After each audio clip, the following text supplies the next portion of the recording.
You're listening to the Build From Here podcast, a podcast for the hunter and sporting dog enthusiast alike. Join your host, Joshua Parvin, as he interviews retriever owners and discusses the trials and triumphs that lead to a great gun dog. Build From Here is presented by Cornerstone Gun Dog Academy, online resources to help you train your retriever. Now, your host, Joshua Parvin. Welcome to the Build From Here podcast. On this episode, I'm so excited to be bringing back on a good friend of mine, Steve Strongman. You've seen him before. He's been on the podcast before. If you haven't, you should go check out his episode now. I'll be sure to link it up in the description on YouTube and on your Apple or Spotify podcast, wherever you listen to it. We'll be sure to link that episode up. But Steve is a great friend of mine, and I'm really excited about this episode because, number one, we're going to do a recap on the season. And over the past few years, Steve and his wife and his brother have really been doing something amazing up in Canada that I'm excited to tell you about. But we'll get to that in a minute. Welcome back aboard, Steve. How are you? Good to be back. Oh, I'm doing good. Yeah. Good. I'm so glad you're here. And man, let's just dive in, since people can get to know you on the other podcast. Let's just dive into a season recap. How'd y'all's season go? What were some notable memories? Anything that stands out to you? Yeah, so our season, we are up in Saskatchewan, Canada, and have been up there for a long time. Just started outfitting. I guess this will be our fourth season coming up. So this was our third, and we run primarily in the month of October. And so this season was a little bit different. We just purchased a 10-acre yard and are looking forward to building our lodge this year. We just got the foundation in, so it'll be ready for next year. And so this year we were running like a bit of a hybrid season. So we ran for 2.5 weeks. Just a short season, but had our core groups come back, and I got to do a bit of hunting. Season was pretty good. The birds were our big push. Actually didn't come until almost the end of the season, which was odd. Wow. So it was like we normally get a couple good pushes throughout the season, but for some reason this year they just hung up in the Arctic there, the tree line. We hunt primarily snow geese, sandhill cranes, and some specks, Canada's, graders, lessers, and ducks, of course. And every species known to man.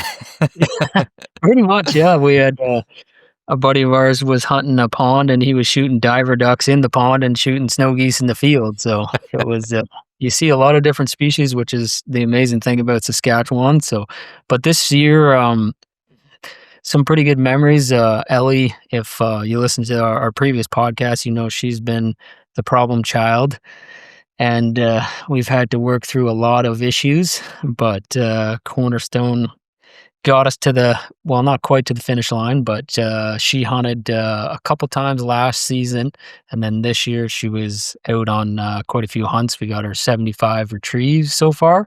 So wow. This year, I took her out, and she obviously kept her leash this year so she didn't break. And Ellie's got some fire. I've seen Ellie many times at Member Weekend, and that dog has some go. There's no question about it. Yep, and so she's putting more pieces together, and we had her, one of my good friends that I met at the weekend, Matt Papke, and then Chris Rowland came up. He brought 7 dogs to camp this year, brought his full dog box. And oh man, he just keeps expanding his operation. That's amazing. Oh yeah. He started with 1 and now he's got 7. Yeah. So he was there came up with his camper, and we put in a RV site for him at the lodge and pulled in, and all his dogs out there. And so he hunted with us quite a bit. And but yeah, we got out on a couple hunts. I did with Matt and Chris, and Ron and Luna and Weatherby, and then another hunt with Nix. And Ellie we exposed some problems. Obviously, that's how it goes. Last year we ran her by herself, really calm, quiet, just a duck hunt. And this year we took her on a snow goose hunt a couple times and sent her on some birds. And Luna and Weatherby went out. We shot a group of birds and found out that um, we never trained with other dogs, like running out at the same time. So Ellie goes taking off after them and goes over to say hi, kind of thing. Forgets all about the retrieve, but Yeah, there's a lot of it was excitement for a young dog doing that. You know, a lot of times at member weekend, we're running 2 dogs at a time, but one dog picks, then the other dog sits and watches, then the other dog. But I've seen a lot on hunts where, especially if it's hot, you know, you're sending both dogs real quick, trying to pick them up as fast as possible. And it's easy for a young dog to get caught up in that excitement. yeah, and but anyways, it's that's the beauty about Cornerstone and the trainers, like the handlers that are in it. So Chris and Matt and I just talked, and I just said hold Luna and Weatherby, and let Ellie pick up the short ones in front of the decoys, and then Luna and Weatherby are far ahead of where Ellie's at. So they did the blinds and the long retrieves, and it worked out perfect. But Wow. we got to work on that this year. So something else to work on, and our steadiness, of course, we definitely have to work on. But I expected that with being our first year, and Yeah, so this is just the first real year, especially with other dogs. I was we were talking about this before, but I think it's worth noting. At the previous Birmingham chapter meetup, we did a similar thing, but just without the real birds, which are doing. We did a mock setup, but we started doing that where we ran kind of both dogs at a time. And one of the things that I think a lot of people don't think about is you're used to running your dog by yourself, and you're thinking from that perspective. But when you're hunting with other people and other dogs, you've got to start thinking like, okay, I'm going to run my dog in this environment too. And so what we found is at the chapter event, and I've seen this on many hunts myself, that handlers were struggling with communication at first because there's like so much going on. And I intentionally make the mock hunts that way. I make them chaotic because that's the way hunting is. And we paused for a second, and I was like, hey guys, this is exactly what I wanted to have happen, so that we can work on communication. Because when you're hunting with 6 guys in the blind or 8 guys, and you typically the dog people are going to be on the end, if you haven't communicated prior, there's a problem. There's a lot of space between you and the other handlers. So communication between handlers is one of the biggest things that you can focus in on. And it sounds like y'all kind of experienced that out in the field firsthand. Yeah, and you're exactly right. Like they were out, we were running, I think six guys, and I was on the right end of the blind with Ellie, and then Matt was in the center with Luna, and then Weatherby and Chris were on the end. And so it's but like I said, I love Cornerstone for that reason, is like always super patient, and they knew exactly what the situation was with Ellie.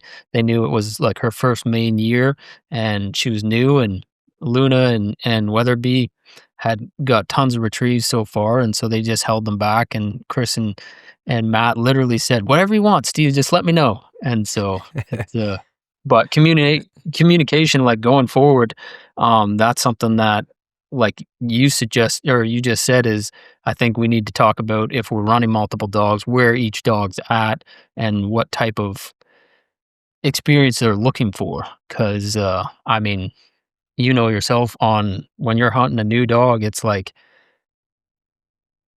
so many different things. I've used real birds, but Ellie's never had a duck flapping its wing when she runs up to it. And so, she ran up to one and it just whacked her right in the face, and she was just like, whoa. And luckily it didn't affect her at all. But Probably like, got just her stuff, more fired up. I bet, based on her personality, I bet she was kind of like, we're not going to let this happen.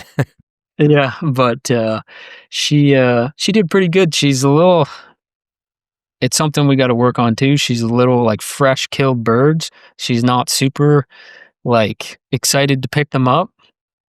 So we had to encourage her a little bit, but she's getting better and better as we go on. And then, something else that we kind of experienced was using a winger or a launcher, anything that makes that duck noise. She would always turn her head and look at it, because that's the direction of where the bumper is going to be launched.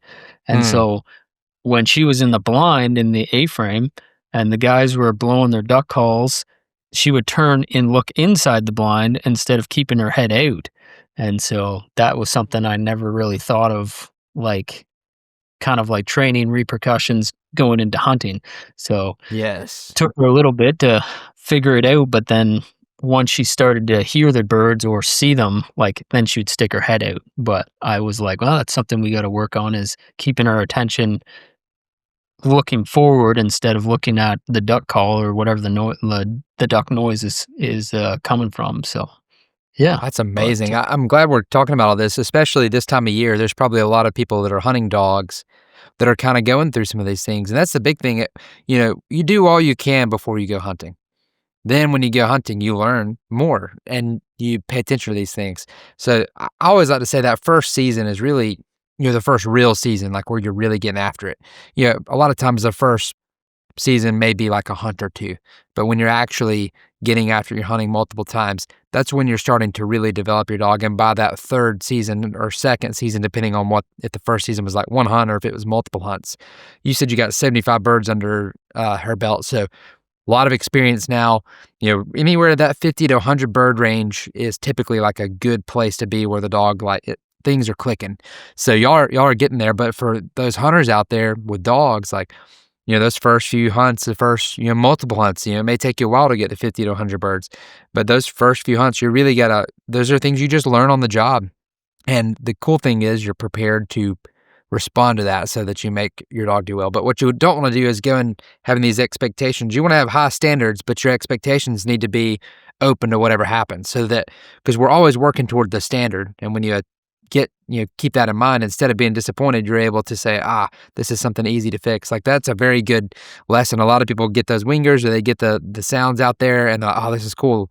It's good for young marketing to get their attention, but that caused a problem for you, because in the real world, the dog's looking the wrong way. So you got to get that fixed around. But it sounds like Ellie figured that out pretty quick on, like, okay, I need to actually be looking out in this scenario instead of looking towards the sound.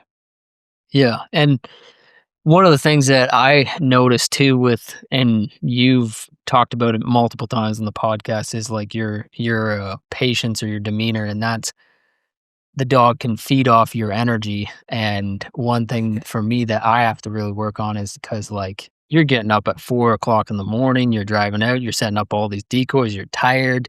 And then this dog is doing not what it's supposed to do. And like, patience is that's something that this year I was like, I need to make sure that my head is in the right space. And because Matt and Chris are watching me and I'm getting upset with Ellie because she's doing something wrong or whatnot, and they're just like, praise her, be calm. And I'm just like stressed out because I'm tired. But it is interesting, like how like the hunt kind of points out a lot of the flaws in your training, or things that you didn't experience. And that's what we're working on with Ellie. She gets just fired up when she hears that duck noise, thinking things are coming, and she's jumping off the walls kind of thing in anticipation. And so one of the things we're doing now is bringing the duck call out, because like, we did exposure to gunfire, but I never thought about exposure to the duck call. And so we're just getting her used to that and making sure she's calm and steady. And because in training, it doesn't bother her. And then you take her to the blind and she's just fired right up. So, yeah. Well, let me say this too, because, this is something important to consider, right? You have a guide service in Canada. So part of that getting up early is you've got two priorities, right? You're thinking about your clients, but you're also thinking about that dog. And you've got this younger dog bringing along, but I would probably say your first priority is going to be, let's take care of the people that are here, right? And then you want your dog to fit into there. So Ellie kind of is seeing that. She's like you said, reading into your excitement, what's going on in your mind, and starting to say, oh, I've got a gap here. I need to be thinking a little independently. So having the community like, Chris and Matt up there with you to encourage you along, I think is invaluable. But I do wanted to throw that out there. And we're going to dive more into your outfitting service here in just a bit. Because guys, if you're listening to this episode, like, this is something you're going to want to hear, because this is a guy you need to know, especially if you want to get up there into the mecca of all waterfowl hunting. This is one of your main points of connection, especially if you have a good dog. But we'll talk more about that in a minute. But I wanted to kind of throw that aspect in there for people that may have missed that in their first podcast or just have missed that. I want to make sure that they know, like, when you're going out in the field and you're setting up those decoys and all that, like, you've got this dog too. So you've got two priorities versus someone just going out with just a dog, maybe going on a hunt that's guided. Their primary focus is the dog. You have no other option. You have to have two primary focuses: people and then the dog. Yeah, 100%. Yeah, and it's there's a lot of working pieces in the morning in that, and it's a great time to work on place because you'll put her in the blind and try and get her to sit. But like you said, it's very hard to balance. But that's where like my wife Sherry or my brother or Matt or Chris that are there and they know the CGA aspect and they can correct her while I'm doing other things. But That's cool. yeah, it's a lot of fun, a lot of stress for sure, because there's only so many things you can control, but you can control what you can control and hope for the best after that. So Yeah, I think by next season, after 75 birds or so under, plus your first season under the belt, by the time you get to next season and working on the things that you've learned, that stress will be gone. You'll have that dog that you just leave right there on place, and then Elliot will just know what to do by the time it rolls around. It just takes time for everything to click, and I think some people need to hear that out there. That they put a lot of work into their dogs, and they're concerned it's not fully clicking. But be patient. Once you get the right amount of reps, all of a sudden it's lights out. There's always details to clean up, right? We can always aspire for better, and that's part of having that higher standard. You put a weight on your shoulders to achieve a higher standard. But as I like to say, you don't get what you don't ask for. So you might as well ask for that higher standard. yeah, no, 100%. And we had a phone call with you like and last season when we just took her out for those few duck hunts and like I said, she's had a bit of an issue with picking up the real birds, and it's I've had real birds in training, and once she picks it up a couple times, then she's fine with it. But that first like initial new bird, and by the time we got to the 75 and that or further on, she gets used to it, and she's doing better. And I think that's the same, like you said, it's just repetition. But last year, I remember you saying to me, it's just like, hey, when you get to probably 35 or 50 retrieves, you'll see difference in her because it starts to click. And it's been a lot of fun to see her like putting the pieces together, like as we go out every hunt. And, 75 birds, I think we've only been on 4 hunts. And so, wow, that's hot and heavy. That's so awesome. yeah, and so that's what I'm excited about too, is like going forward, like putting her on more and more hunts. And, last year they were duck hunts and then this year they were snow goose hunts. So it's a lot of fun. But I mean, it would be awesome to see her sit perfectly, do everything perfectly, but then we wouldn't have anything to work on. So That's right, man. Well, you all get there. Well, it seems like you had a great season recap, great community, great friends. And, let's, speaking of season, let's talk about the Waterfowl Dispatchers in Canada, which is you and your brother, but it's y'all's outfitting business.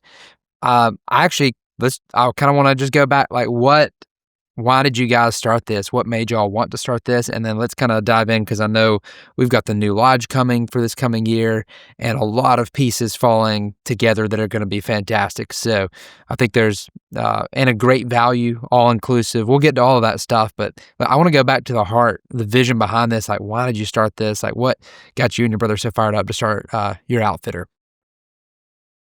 yeah, so I think basically the main reason why is that our dad took us out to Saskatchewan on a guy's hunt. His dad took him and his brother out there to hunt because it's the best place in the world to hunt waterfowl. And then when we got to 16 and 18-year-olds, he took us out on a trip, and we just got hooked. Been going out every year and love it out there. Love the people, and the farmers are amazing people. And one of the things that we always saw was that the farms were run by families, and they have this thing called field dinners, which is I've always loved. Is the guys are 5-6 o'clock at night, it's dinner time, and the wives drive out and they all pull up the machines and they have dinner in the field. But that family aspect was something that we saw for years hunting out there, and got to know a lot of the farmers in the area. And And Phil and I both work in the trades, and I've always hated the fact that, 6, 7 o'clock in the morning, I leave for work, and then I don't get back until 5, and we see, our wives and kids in the evenings for 3 or 4 hours, and then they go to bed. And so Phil and I were out there and combined our love for hunting and finding a business that we could run as a family and do something together where everybody was involved, so that, we weren't gone for 8, 9 hours a day. And it's not all year, but we're out there for almost 2 months, and it kind of fit perfect. My brother Phil, he's a videographer part-time, but really good at filming and photos, and then his wife is an amazing cook and baker, and then my wife, she loves doing office administration type things, and so I've run a business myself for a while, and so we kind of combined everything together. And Abby, Phil's wife, she does all the cooking and meals, and then Sherry books all the clients, looks after the client experience, and make sure everybody's getting the information they need. And then Phil, he guides all the hunts and films them all, puts everything in a package for our clients, and then I do all the scouting and sales as well, and talking to the potential people. So we kind of saw it all come together, and it was something we could do as a family. And we keep it nice and small. We're not looking to grow huge. We want to keep that family aspect and raise our kids up in that. And that's kind of why we started it, is just to have something as a family that we could do together. So, and share that with the people that come up. Man, that's an amazing story. I like the legacy aspect. So your granddad took your dad out, and he got hooked on it. And then your dad took you and your brother out, and then you guys got hooked on it. I love that legacy aspect. That's incredible. And now here you are, you own your own piece of property out there, and now you're about to have your own lodge out there. That's incredible. That's awesome. Yeah, it's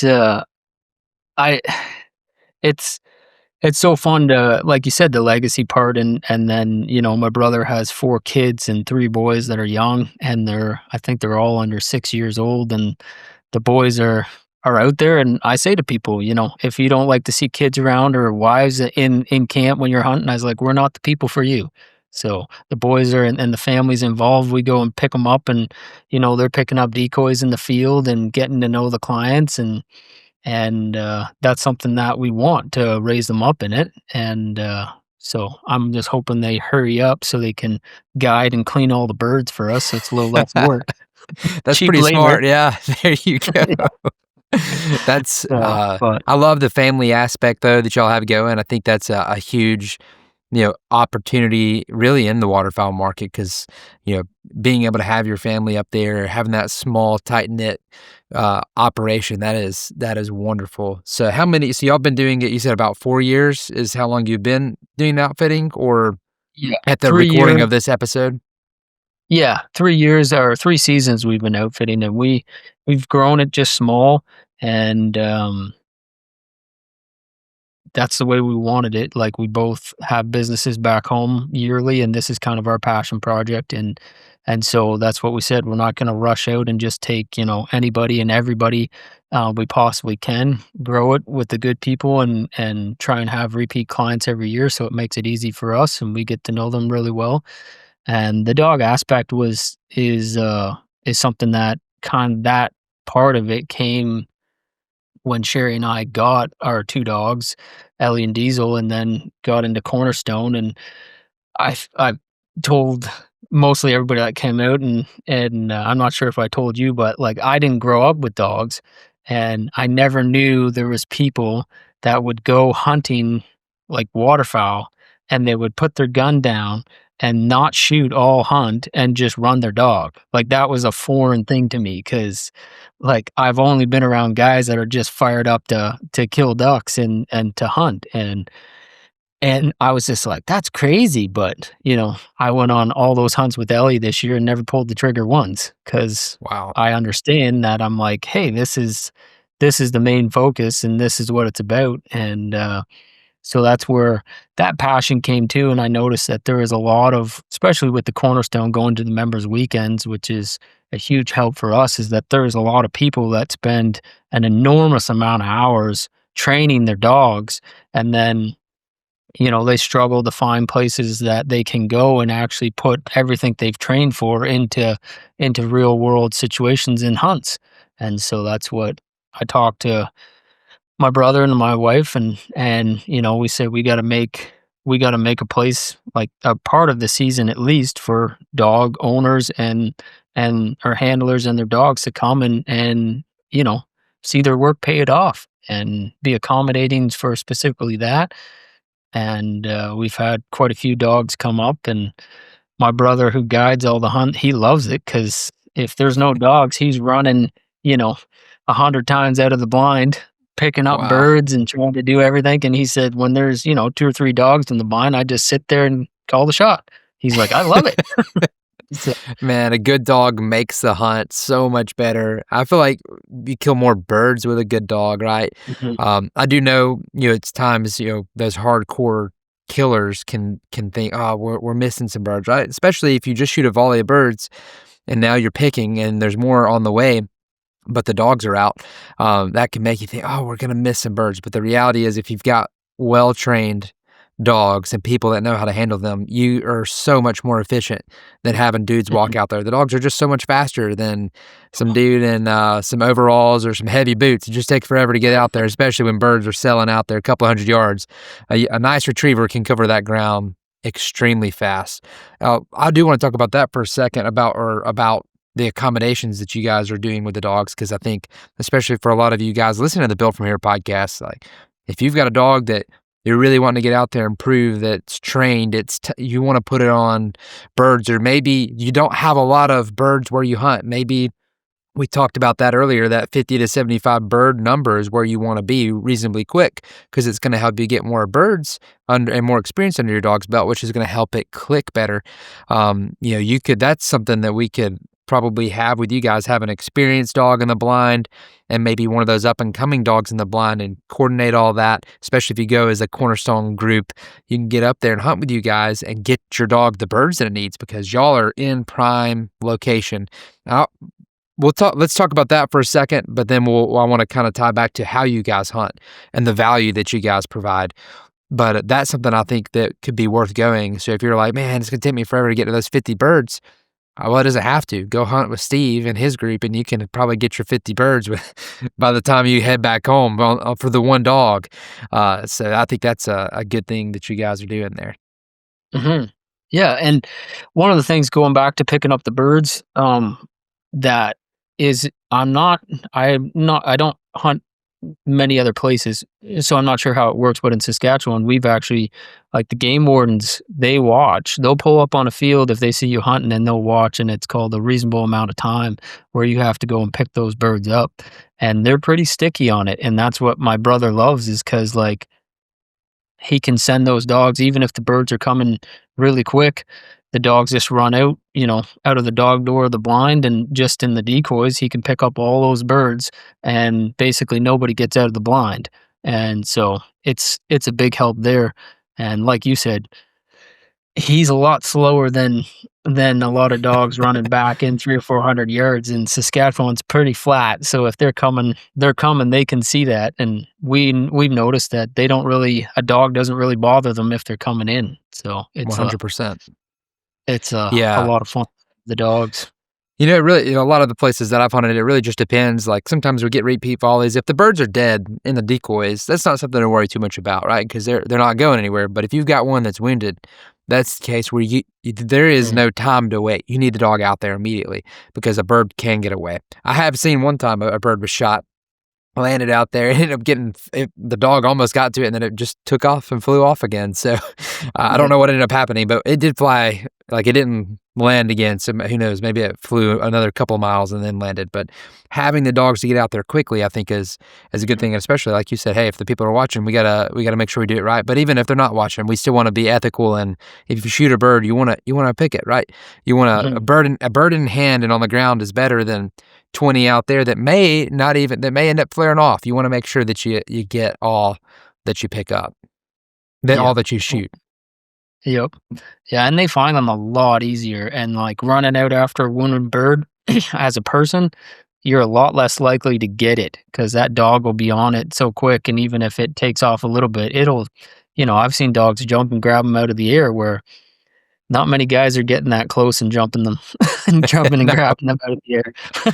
So, no. and it's a lot safer too with outfitting. I've noticed too is like when you have dogs working versus a guy out in the decoys with a firearm, there's a lot less chance of something happening, God forbid that, anything happens with firearm, but that dog just coming in and out and everybody stays put, nobody's moving around in the blind, it works well. So Yeah. it's a good part of the for an outfitter anyways, having good dogs is important. Wow. I completely agree. There's a lot I want to cover here, so I'm going to move us to another component of your outfitter. Let's talk about the value that you guys provide, because you and I talked before this, and when you're explaining, hey, we do it all inclusive, right? So shells are included. The only thing you need to bring, right, is a gun, or are you guys? You Nope. just need to bring a gun. You don't even need to bring a gun, or No, all you have to do is get yourself to the lodge. So that's amazing. yeah, in the past, like coming across a lot of our clients are American, and so a lot of the feedback that we've heard is if it's your first time coming up, obviously crossing the border with a firearm, with a dog, getting licenses from being out of the country, buying ammunition in Canada from being a U.S. We have different gun laws and different licenses that you have and whatnot, and it's fairly simple. But if you've never done it before, then it's obviously intimidating, and so just talking to clients, they would prefer that it's, all inclusive. And so this year we're going to buy, 6, 7 shotguns and top of the line shotguns too. So we're hopefully going to be getting that new Beretta. I think it's AS 800. And, That's but the a beauty. equivalent. I've been seeing them post about that. Beretta, Yeah. if you're listening, you need to talk to this guy. Let's get you talking to Mr. Steve. Yeah. So hopefully we'll get 6 or 7 of those, and if not, it will be a Super Black Eagle or A400, but something that is a nice gun to shoot. And then all your licenses will be included. So Saskatchewan game bird and stamp will be included. We'll have those at the lodge, and 2 boxes of shells per hunt, and that'll be included. Hey, we need to talk about this because when you say per hunt, different lodges and outfits do it differently, but for the value that you guys are providing, you're not just doing one hunt a day, right? Talk everybody through that, because I think when you start thinking about shelling out some money, I just want y'all to hear what he's saying, because this is one of the best values that I've heard. It's absolutely incredible. Yeah, so our package is we run 3-day hunts. So you arrive at camp the night before, and then we hunt 5 times in 3 days. So 3 mornings and 2 afternoons. And if you're still wanting to kill things, we can go find some upland to shoot. But usually the guys are pretty wore out. So we hunt 5 times, and usually how it works is half hour before sunrise, we can shoot, and then we usually cut the hunt off at 10 o'clock unless the birds are, going crazy. But the girls like to know when we're coming back to the lodge for food. But yeah, so 5 hunts, and your 2 boxes of shells per hunt, and guns and licenses are included, lodging, and then all your meals and bird cleaning is included too. And, we Man, help if we shoot, 100 plus snow geese or something like that. We usually like some help, but other than that, we process them all and get them ready for transport. Or in Saskatchewan, we have 2 food banks, and they'll take all the meat as well. So there's a lot of people out there that we work with and give the meat to, especially for our clients that are flying. So, but yeah, it's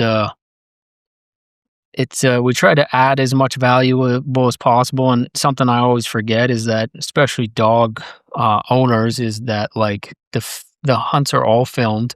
So my brother, who's guiding the hunts, is he films it, and then dog photos are always a hit. And that's what he says. He's like, I love it when there's dogs because it's something else to film or take pictures of other than dead birds and, landscapes. So we usually talk to them, and if it's the dog's first hunt, we always try to get, if it's their first snow goose, we get a picture of them with the snow goose, their first snow goose, or picture of them with their first, sandhill crane or speckle belly or whatever they're targeting kind of thing. We try to make it special and include that too. So build value that way. And then, a month or so after your hunt, then Phil packages those all, sends them to you. And it's always a lot Wow. of fun to see. Yeah, So, so you're getting that included too. I mean, that's yeah. like I said, guys, this is an awesome value. That's awesome, man. That's and y'all do so well. You're prime located. And, for as a waterfowler, one of the things I've learned, people ask me, I do get this question a lot. They're like, are you doing much hunting, down there? And I'm like, I'm doing some deer hunting down here in Alabama. While there are birds in Alabama, most of my waterfowling is going to be done traveling because. If you've ever watched Duck Commander, any of those series, you always hear Phil Robertson talking about, or any waterfowl that's avid talks about, you want to be where the birds want to be. And so you guys are pretty much where the birds are going to be. So you're stacking the odds in your favor with where you guys are. So in Saskatchewan, it doesn't get any better than that. No, and the variety, that's what I always love is like it's fun to see different people because we'll hunt snow geese in the morning, then we'll hunt ducks or dark geese in the afternoon, sandhill cranes, obviously depends on this year was strange too because Matt was up with us last year and we hunted sandhill cranes almost once a day. This year, the high majority of the cranes went through early, and so but then the ducks were a lot heavier this year than they were last year, so we hunted more ducks than they did sandhills. But so it's just the variety is a lot of fun to see, and another thing with dogs is just switching up the different types of species. And Matt had to train Luna with the rec specs on because hunting cranes, you always want to try and make sure they're dead, but having those on are definitely a safety thing too. So keep your dog protected, but. Yeah, and it's, I think for a new dog, one of the best hunts you can be on is snow goose has advantages and disadvantages because when those birds fall, they're bright white. And if we're hunting in a pea field or a cut wheat field, they can see those really easy. Disadvantages is there's a lot of noise when they're coming in, and we run electronic calling too. So that's new for the dogs, but, like I was telling you, this year we're building a brand new lodge. We can house up to 8 guys, but primarily there'll be if it's a dog group, then we'll just have 6. And if there's a couple of people that aren't shooting, we'll go up to 8. But we'll also have a 5-acre yard. We have a nice field in the back that we'll have a mock hunt set up. And if the dog's never, experienced being around electronic snow goose call, then we'll expose them to that. Or if there's something that goes on in the hunt, then we can, work on it back at the lodge too. So Matt was doing that after the one hunt. Luna had some issues going over a hill in the wheat field, to get a bird. And I forget what happened. She was pulling right or left or something. And so he just took out a stake and a bird we had shot that morning and basically set up the same scenario right outside the lodge and ran her on it and got her corrected. So it's it's a lot of fun having those different people because Chris and Matt are, their dogs are awesome.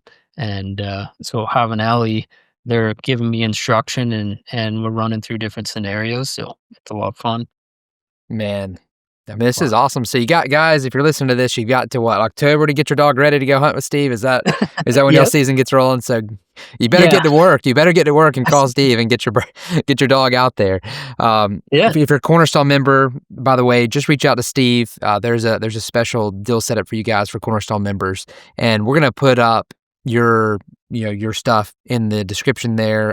If you're on YouTube or if you're on just wherever you listen to podcasts, we'll have everything you need to link up and connect with Steve. But Steve, what's been one of your greatest moments so far in outfitting and involving the dogs in the hunt as well? Is there any standout moments? I know we didn't talk about that question, so I'm just curious if there's anything off the top of your mind. I think I like so far with Ellie. Just speaking for myself, I think she's been a big chore to get to hunting, and every time she doesn't make it easy, but I love her to death and it's fun. But I think the first duck that we shot was like I was so stressed about her because she had an issue with picking up the live birds and that, and we had these ducks coming in, and it was just a slow hunt, just Sherry and I and Phil. He was doing some filming and that while we were running her, and we shot that first duck, and she ran right out. It was in a lentil field, so really, really flat, and picked up the duck and brought it back, and that still, so far, is like because it took me like, or took Sherry and I like almost 2.5 years to get to that point, and I think that is still, you know, I know there'll be other experiences with her running blinds and whatnot as we go forward, but that's definitely like the highlight because starting from a pup and then to that point was just pretty special for me. So, Man. And there's every dog's different. So there's some dogs that are wonders and dreams to work with. There's other dogs that are challenging. You know, Violet was one of those dogs that was quite challenging, thankfully for everybody watching the videos. But in your case, right, having those challenges, but it's worth it. Like those types of dogs mhm, too. Like sometimes the problem child's the dogs that you work with. When you get it to all click, those are sometimes some of the most amazing dogs in the field. So mhm, it's that nice balance. Not to say that dogs that are just easy to work with aren't great and amazing in the field, but I will say at the very least, it's that much more rewarding when it all comes together. You finally get that amazing retrieve, and it's like, this is what we've been doing. Like it does work. Like we finally, we finally got to where we're going. So man, that's a great. I'm so glad y'all had that experience, and glad to hear that. It sounds like Ellie in just 4 short hunts was able to really get a ton of birds under her belt for you mhm. guys this year. I know that has been monumental, and that'll be huge by next season when it rolls around. That's gonna be huge. That's the goal. Yeah, get it ready and our other goal for this winter is like we're week like 48, I think, and so hopefully by this members weekend, we're hopefully gonna have her right through the whole course, and that's another big goal for me because it's been a long way coming, but it's the community and you and Matt and Chris I've talked to a lot, just different problems and working it out and encourage me along and I know I've said it before, but if anybody's listening and on the fence about coming to the members weekend, it's something that you need to do because that has helped us astronomically with just seeing different dogs in the different scenarios and different people telling us, good things that they've had and bad things that they've had and how they fixed them. And it's Keith said the first time your dad said when I called him the first time about coming, I said, "Is it going to be worth it?" Because she's so young, and he's like, "It's going to be. You'll learn more as a handler than she'll learn," and it's very true. So, yep, Wow. we're pretty excited for it. So, Man, we can't wait, and can't wait to see you guys here again this coming member week, or it's member weekend, member week. It's going to be both. It's a little bit longer now for those that mhm, still want to come for the weekend. That's a possibility as well. But this is going to be a very special one, and I'm very excited about it. So we're kind of up in the ante even more so at this coming member week with the standards testing and all that. It's going to be mhm, incredible. So that'll be perfect for Ellie. It'd be perfect time for Ellie to come through. I remember last member week was kind of a big like milestone for Ellie to like handle all of the excitement and do as she's supposed to do. So this yep. coming member week will be a pinnacle for her, I believe. This is going to be, and for you guys, it's going to be a big moment that you won't forget, I'm sure. No, it'll be good. I'm pretty excited, like you said, the expansion of it, and hopefully Diesel, our younger one too, he'll be ready to go too. So, Oh yeah, um, yeah, that'd be it'll be perfect good. for it. So, yeah. Well, Steve, we haven't mentioned, so we mentioned your name, the Waterfowl Dispatchers. How can people find you? And like I said, I'm going to put this in the description so that you can find it, but be sure to give Steve a call. And if you're a Cornerstone member, let Steve know. We'll make sure that you get connected up on that because there is even a special offer for you guys to get connected up and hunting with Steve. But Steve, how can people find you, whether they're Cornerstone member or not, that's listening to this? How can they find you and get in touch with you? Yeah, basically the easiest way to get in touch is just on Instagram or Facebook at the Waterfowl Dispatchers, and we're monitor those pretty close. Our website, we're just updating all the information, but I can also we can put my phone number in the notes there, and just give me a call or text or a message on Instagram or Facebook. And Josh has my number too if you're really stuck, but we're pretty easy to find. So we'd love to have anybody up and give them the Saskatchewan experience and help them out as much as we can.